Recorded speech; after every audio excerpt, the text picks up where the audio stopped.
Hello and welcome to your in-depth horoscope forecast for week commencing the 1st of March for the Sun or the Ascendant. If you've yet to subscribe to my channel, I'd be honoured if you did so now. Please click or tap on the bell notification symbol. If you've ever thought about having a one-to-one with me, a consultation, please see the link beneath this video. You can check out my testimonials.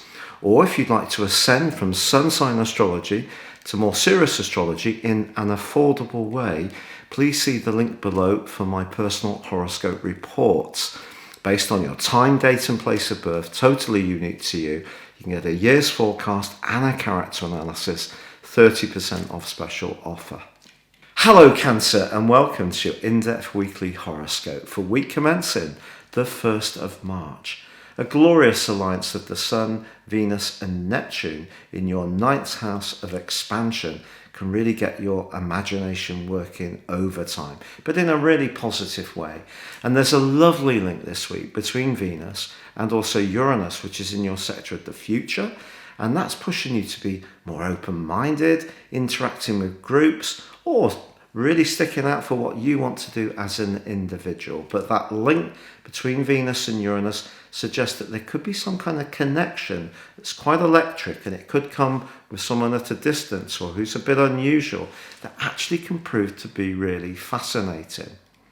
Now, also, as we start this week, Mars and Pluto, which were so powerfully aligned last week, well, they're still doing their stuff on Monday and Tuesday. And Mars is in the part of your scope to do with those longer term hopes too, along with Uranus. Pluto's in your sector of alliances and where you interact in partnerships or relationships. But I think there's an opportunity to move forwards here in a very dramatic way. So very, very exciting stuff. Perhaps a little bit more challenging is that on Thursday, Mars moves into your sector of reflection. But Mars is about action, and it's about needing to express our individuality and our identity. So moving into the 12th house for a 6-week stay could see you doing quite a lot of soul searching over that 6-week period. But it is going to be forging some marvellous alliances with the gathering of energy in the sign of Aquarius, which for you is about where you're most deeply invested, psychologically, emotionally, in relationships, even financially. Now, Mars forging great links to those guys suggests you may be doing things behind the scenes. It could be planning, particularly around a business idea. It may be that you will be a little more reflective as you do this, but the end result at the end of that 6-week period can actually be very encouraging indeed. And when it comes to joint resources or a business proposition, Mercury's alliance with Jupiter this week can be jolly lucky. So if there is something that's being discussed that sounds exciting and really captures your imagination, I think it will really bring your enthusiasm to the fore. What's a bit more challenging is the quarter moon, which occurs on Saturday, because this occurs in the sign of Sagittarius, which for you is about health, fitness, work, life organisation.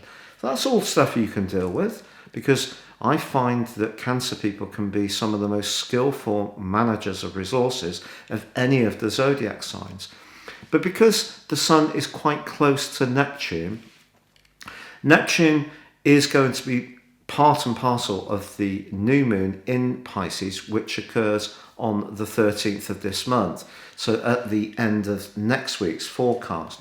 So what I would say to you is that there's only so many hours in each day, and however productive you may be feeling and however hard working you might like to be, do prioritise, because if you try to do too much or overthink things, you could feel that your freedoms conflict on one hand by obligations, or on the other hand, you're trying to be too virtuous, you're not giving yourself enough downtime. So it's about finding the balance, but just remember that Neptune can be quite a draining influence, and it's in your 9th house, which is about those higher spiritual hopes. It can be about documents, it can be about anything to do with a legal matter. So it is going to be important to just take one step at a time through any tasks, challenges or duties in the week following this one from Saturday, and you'll get through this quarter moon absolutely fine. But for now, please stay safe, take care, and goodbye.